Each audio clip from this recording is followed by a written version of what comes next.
A very good morning to all the students. Now we are going to discuss the chapter number 4 agriculture in the subject of geography, class 10th. Yesterday we have already discussed about the topic of farming under the agriculture sector, and then the first type of farming, primitive subsistence farming, we have already discussed yesterday. Now we are going to discuss the another types of farming. The second one is intensive subsistence farming and another one is commercial farming. बेटा हमने कल agriculture field के अंदर farming जो method है उसे discuss किया था, फार्मिंग किसे कहते हैं, और फार्मिंग के बाद हमने डिस्कस किया था कल कि फार्मिंग के टाइप्स कौन कौन से। फार्मिंग क्या है, हमने ये बताया था कि it is a type of a method to do the production of crop in the agriculture is known as farming. और फार्मिंग के टाइप्स हमने बताए थे कि 3 टाइप की फार्मिंग होती है। फर्स्ट प्रिमिटिव सब्सिस्टेंस फार्मिंग, जिसके लिए हमने कल डिस्कस कर लिया था कि वो फार्मिंग मेथड जो पुराने समय में ऐसे फार्मर्स यूज किया करते थे कि जो अपने ही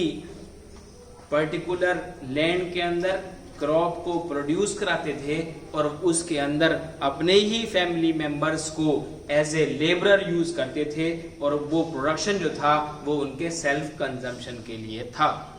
जो वो क्रॉप को प्रोड्यूस करते थे, उनका कोई एम उस क्रॉप को प्रोड्यूस करने पर कमर्शियल पर्पस नहीं था। अब हम सेकंड पॉइंट पर ये डिस्कस करेंगे कि इंटेंसिव सब्सिस्टेंस फार्मिंग क्या है। It is a labour intensive farming. India के अंदर ये फार्मिंग प्रिमिटिव सब्सिस्टेंस फार्मिंग के बाद सेकंड पॉपुलर टाइप है इंटेंसिव सब्सिस्टेंस फार्मिंग। इसके अंदर हम जो हैं ऐसे फार्मर्स जिनके पास जो लैंड है एग्रीकल्चर की वो एनफ क्वांटिटी के अंदर है और वो खुद जो है क्रॉप का प्रोडक्शन करने के साथ साथ लेबर को हायर करते हैं, यानी कि लेबर को उनकी मजदूरी पर लाते हैं, उनसे काम कराते हैं और जो है फिर वो उस चीज का प्रोडक्शन करते हैं, डिस्ट्रीब्यूशन करते हैं। तो उसको इंटेंसिव सब्सिस्टेंस फार्मिंग का दूसरा नाम लेबर इंटेंसिव फार्मिंग भी है। आपके सामने ये वन वर्ड यानी वन मार्क्स का क्वेश्चन बनता है कि what is the second name of intensive subsistence farming, so you will be write down labor intensive farming। इसके अंदर क्योंकि हम इसे लेबर को हायर करते हैं, दूसरी लेबर को हायर करके अपने यहाँ पर उनकी वेजेस देकर काम कराते हैं, इसलिए उसे लेबर इंटेंसिव फार्मिंग कहा गया है। हम इस प्रोडक्शन के अंदर जो क्रॉप का प्रोडक्शन करते हैं उसमें फैमिली मेंबर्स को यूज नहीं करते, इस्तेमाल नहीं करते उनसे वर्किंग के लिए। और कहा गया है कि इस इंटेंसिव सब्सिस्टेंस फार्मिंग में फार्मर्स जो है वो बायोकेमिकल इनपुट्स का यूज करते हैं जो बहुत ही लार्ज क्वांटिटी के अंदर यूज किया जाता है। क्यों? क्योंकि उनका एम जो है वो उस एग्रीकल्चर से उसका प्रोडक्शन कराना क्रॉप का जो है वो ज्यादा क्वांटिटी में होता है, इसलिए वो केमिकल इनपुट्स का यूज करते हैं। उसके बाद intensive irrigation to obtain higher production. बताया गया अभी कि 2 चीजों का use intensive subsistence farming,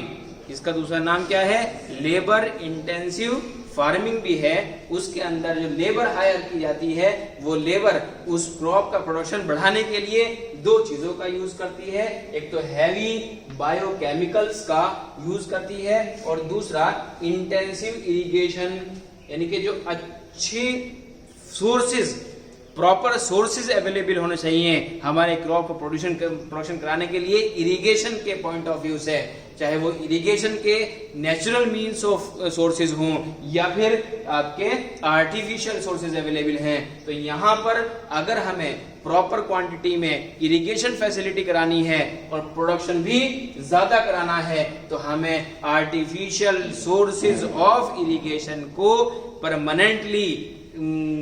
develop करना पड़ेगा। तो यहाँ पर यूज ही प्रॉपरली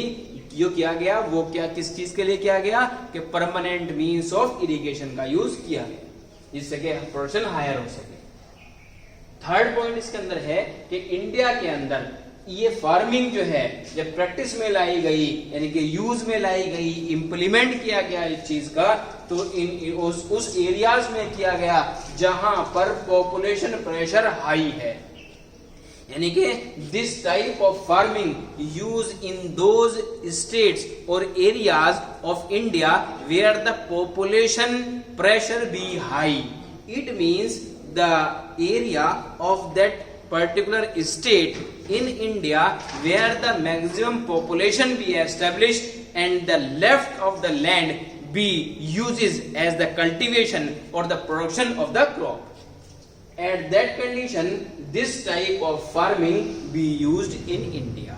जहां पर पॉपुलेशन ज्यादा हो, प्रेशर ज्यादा हो, पॉपुलेशन की क्वांटिटी ज्यादा है और एग्रीकल्चर के लिए जो है वो लैंड का एक्वायर होना कम है और उसके अंदर ये बायोलॉजिकल इनपुट्स का यूज होना, लेबर का दूसरी लेबर का हमें हायर करना और उसके साथ साथ जो है वो इंटेंसिव इरिगेशन लेना, यानी कि परमानेंट मींस ऑफ इरिगेशन का अवेलेबल होना प्रोडक्शन को हाई कराने के लिए, ये ऐसी जगहों पर ही यूज किया जाता है जहां पर पॉपुलेशन प्रेशर हाई है और जगह कम होती है, इसलिए प्रोडक्शन ज्यादा होता है और पॉपुलेशन की डिमांड ज्यादा होती है उन क्रॉप्स के बारे में, इसलिए हम बायोलॉजिकल केमिकल यूज करते हैं, इंटेंसिव इरिगेशन यूज करते हैं, तब हमें उस क्रॉप का प्रोडक्शन सक्सेसफुल दिखाई देता है, इसलिए हम इंटेंसिव सब्सिस्टेंस फार्मिंग का यूज करते हैं। The third and the last type of farming is commercial farming. इसको मैंने बेटा जब ये लेसन स्टार्ट किया था तो उस टाइम पर भी मैंने एक शॉर्ट नोट में आपको ये बात बताई थी कि कमर्शियल फार्मिंग होती क्या है। कमर्शियल वर्ड अपने आप में ये डिनोट करता है कि those farmers which produces the goods only to sell the goods in the market and to earn the income and to gain the profit. कि ये वर्ड अपने आप में ये बात बताता है कि उस टाइम जब कमर्शियल फार्मिंग का टाइप यूज होता है जिस एरियाज में, वहां पर किसानों का एम और मोटिव जो है वो केवल अपने लैंड से होने वाला जो क्रॉप का प्रोडक्शन है वो केवल अपने सेल्फ कंजम्पशन के लिए नहीं होता, बल्कि हर क्रॉप जो है वो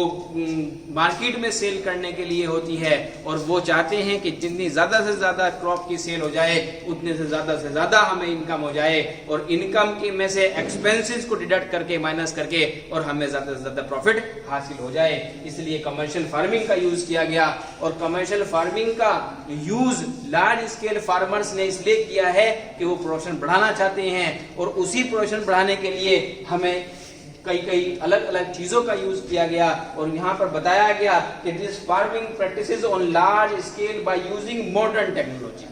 पहला टॉपिक यहाँ पर उठता है कि अगर कोई भी फार्मर जो है वो लार्ज स्केल लेवल पर अपना गुड्स का प्रोडक्शन करना चाहता है, अपनी क्रॉप का प्रोडक्शन करना चाहता है, तो उसके लिए सबसे पहले मॉडर्न टेक्नोलॉजी का यूज करना जरूरी है, मस्ट है। And to earn good income बताया गया कि जब तक मॉडर्न टेक्नोलॉजी का हम यूज नहीं करेंगे ओके तो हमें अच्छी इनकम हासिल नहीं हो सकती। और यहाँ पर ये भी चीज यूज की गई कि जो लार्ज स्केल फार्मर्स हैं वो मॉडर्न टेक्नोलॉजी का यूज जो करते हैं, उस मॉडर्न टेक्नोलॉजी के अंदर क्या क्या चीजें यूज होती हैं उसको ही बताया गया कि सबसे पहले high yielding variety of seeds, अच्छे किस्म का बीज जिसके अंदर प्रोडक्शन करने की जो कैपेसिटी है वो ज्यादा है, कम जमीन के अंदर कम क्वांटिटी की लैंड के अंदर प्रोडक्शन करने की कैपेसिटी ज्यादा हो, तो उसके लिए लार्ज स्केल फार्मर HYE का यूज करते हैं, high yielding variety of seed का यूज करते हैं। उसके बाद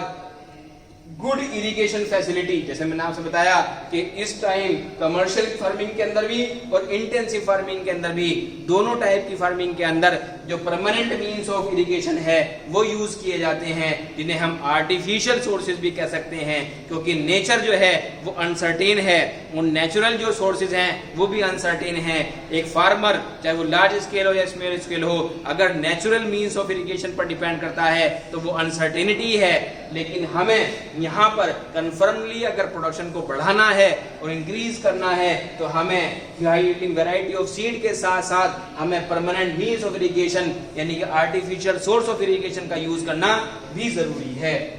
उसके साथ साथ जैसे मैंने आपसे बताया कि जैसे इंटेंसिव सब्सिस्टेंस फार्मिंग के अंदर हम बायोकेमिकल्स का यूज करते थे, ऐसे ही हम यहाँ पर केमिकल फर्टिलाइजर्स का यूज करते हैं। और क्या कहना चाहिए, आपके इंसेक्टिसाइड्स और पेस्टिसाइड्स का यूज करते हैं, जिससे इनका यूज करना इसलिए जरूरी है कि जितनी भी क्रॉप है उसको क्रॉप डिस्ट्रक्ट ना हो, वो क्रॉप जो है अदर डिजीज से बची रहे, इसलिए हम उसमें इंसेक्टिसाइड्स के केमिकल्स का यूज भी करते हैं, पेस्टिसाइड्स का यूज करते हैं। और हमारा इन चारों चीजों को यूज करने के पीछे एम क्या है, only for the higher production,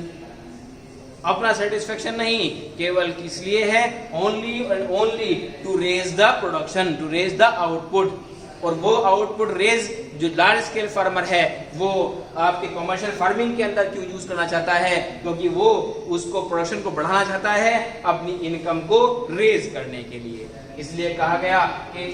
जो इंटेंसिव सब्सिस्टेंस फार्मिंग है वो भी आपकी इनकम को हायर प्रोडक्शन को करने के लिए की गई, जिससे कि इनकम हायर हो जाएगी, और कमर्शियल फार्मिंग भी जो है वो भी प्रोडक्शन को इंक्रीज करने के लिए की गई है। तो यहाँ पर मैंने आपको तीनों टाइप की फार्मिंग को डिस्कस कर दिया है कि पहला टॉपिक जो था वो टाइप्स ऑफ फार्मिंग में वो प्रिमिटिव सब्सिस्टेंस फार्मिंग था, सेकेंड टाइप जो था वो इंटेंसिव सब्सिस्टेंस फार्मिंग था,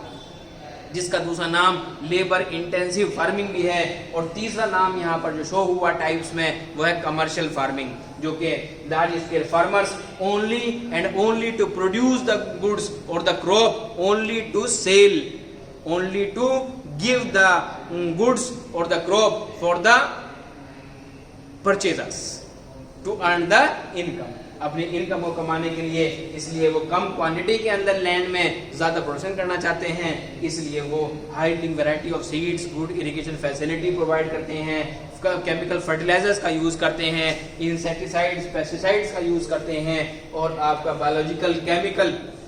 जो हैं वो यूज करते हैं, इसलिए उसका प्रोडक्शन जो है कम क्वांटिटी के अंदर ज्यादा हो जाता है। तो यहाँ पर मैंने आपको बेटा तीनों टाइप की फार्मिंग जो है वो डिस्कस कर दी है। कोई इसमें प्रॉब्लम हो तो आप मुझसे पूछिएगा। Thank you.